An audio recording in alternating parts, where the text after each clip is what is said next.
Assassin's Creed Origins is a confusing game. On its release, it was widely beloved, widely labelled the revival of the Assassin's Creed brand. But nearly 5 years on, so many fans of the franchise now see Origins as the beginning of the death of Assassin's Creed. As someone who's loved, or at least thought they loved Origins since the moment it released, this change in general opinion has always intrigued me. How did this game, this seemingly fantastic game, lose essentially all the goodwill it had back in 2017? Well, before we get into that, it would really help me out if you could hit like, and if you're new here and end up enjoying the video, make sure to subscribe with post notifications turned on so you don't miss another one like it. And without further ado, let's get into the confusing legacy of Assassin's Creed Origins.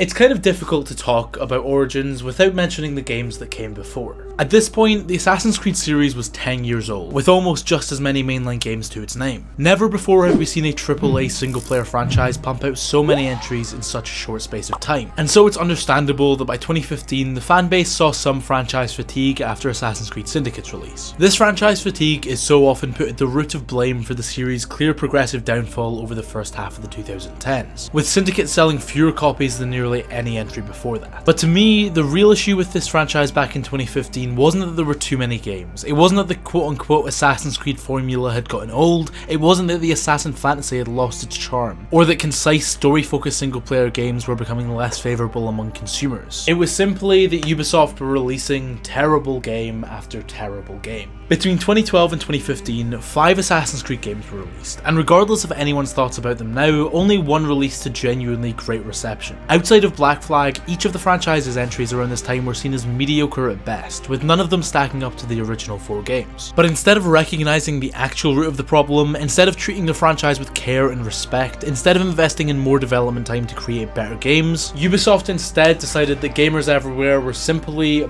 bored with Assassin's Creed. And so they took a year out of their old annual release cycle in preparation for a soft reboot of the franchise that would supposedly see it evolve and grow. Now at the time, this was seen by fans as a positive, not because they necessarily wanted the franchise rebooted, but because they wanted to see the next game given the time it needed to release as a polished, well-made game that expanded on the franchise. It's happening!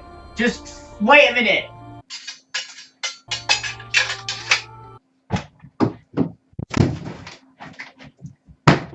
Empire! No one wanted to see another disastrously buggy release like Unity, and no one wanted to see another meaningless, boring, half-baked game like Syndicate. Fans wanted quality, care, and polish, but that didn't mean they wanted to see the franchise stripped of its identity. Luckily, it was soon revealed that the team working on the game, at the time codenamed Assassin's Creed Empire, would be the same team that worked on Black Flag, a team that had proven their abilities to make not just a great open-world action-adventure game, but also a great Assassin's Creed game. With their proven abilities, their understanding of the franchise, and a total of 4 years to develop the game, we as fans had high expectations, and after the E3 reveal trailer, it seemed our desires had finally been catered to. We saw assassin iconography, we saw a beautiful dynamic open world, we saw a protagonist that embodied the physical demeanour of an assassin. But on top of that, we saw gameplay that clearly shifted the formula of the original franchise identity, something that in the lead up to the game was applauded. To understand the hype around this shifting paradigm of gameplay, you really need to understand where the gaming industry was back in 2017. Coming off of the absolute masterpiece that was The Witcher 3, we saw studios everywhere scramble to insert RPG elements into their games. If open world action adventure games were the zeitgeist in the early 2000s, it seemed as if open world action RPGs would be the future of the industry. And this future was brought to reality with the likes of Horizon Zero Dawn and The Legend of Zelda Breath of the Wild. 2 fantastic games that pushed the action RPG even further into the limelight. And to many people's delight, it seemed Assassin's Creed was following suit.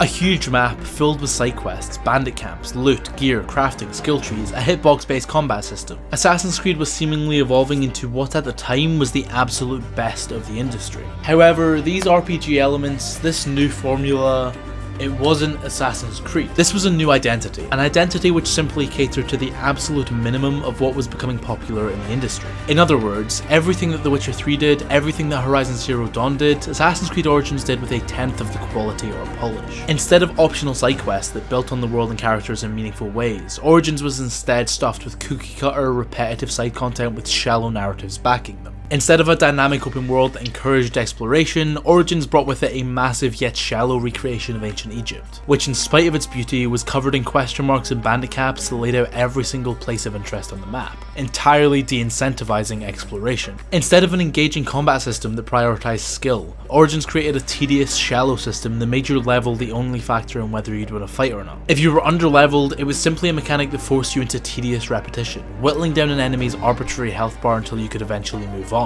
Speaking of leveling, that might be the most egregious error that Origins made. Instead of developing a leveling mechanic that reflected a player's skill, instead of implementing an ability tree that made leveling up a tangible goal, players were instead left spending hours grinding away what were essentially non-optional side quests, as to upgrade their health and damage stats. Because in Assassin's Creed Origins, all that matters when facing enemies is whether your hidden blade can do enough damage, whether your weapon's attack stat is high enough, and whether you have enough health to not be one hit. Zero intricate moveset upgrades that differentiated levels, no additional animations, no noticeable speed adjustments. No, this game instead brought the most bare bones version of an RPG leveling system you could possibly make.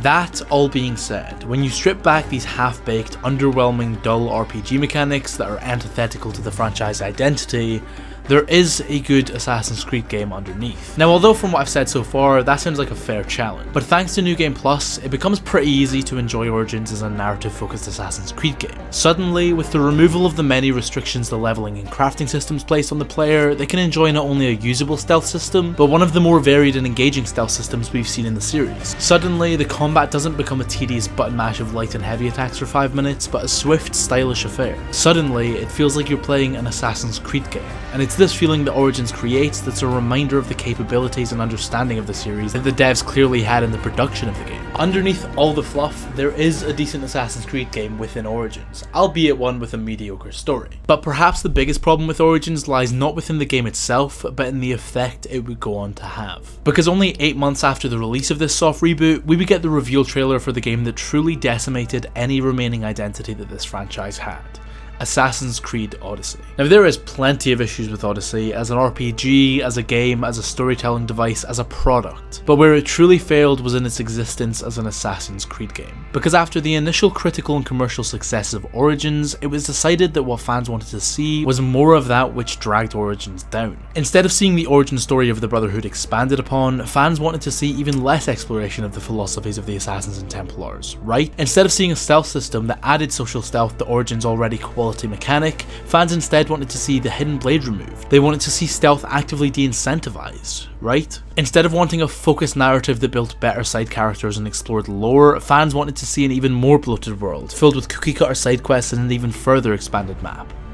Right? Well, it seems that that's what Ubisoft thought. And so they dragged Assassin's Creed further down the RPG direction, stripping Odyssey of all the mechanics and ideas that made Origins even slightly work as an Assassin's Creed game in the first place. This was to be the new identity of the franchise, and despite Valhalla attempting to course correct, the damage had already been done. Assassin's Creed's franchise identity had been fractured beyond repair, and the initial cracks could be traced back to the supposed grand revival of the series. The soft reboot that would bring Assassin's Creed back to the peak of the games industry. The action RPG that would make Assassin's Creed relevant again. So despite fans' misguided encouragement of this change in direction back in 2016 and 17, despite the initial joy and love so much of the community had in regards to Origins, despite the game itself being a decent entry into the franchise, the lasting legacy of Assassin's Creed Origins will always be one of destruction. It will forever be remembered as the game that split the fanbase and broke the series' identity.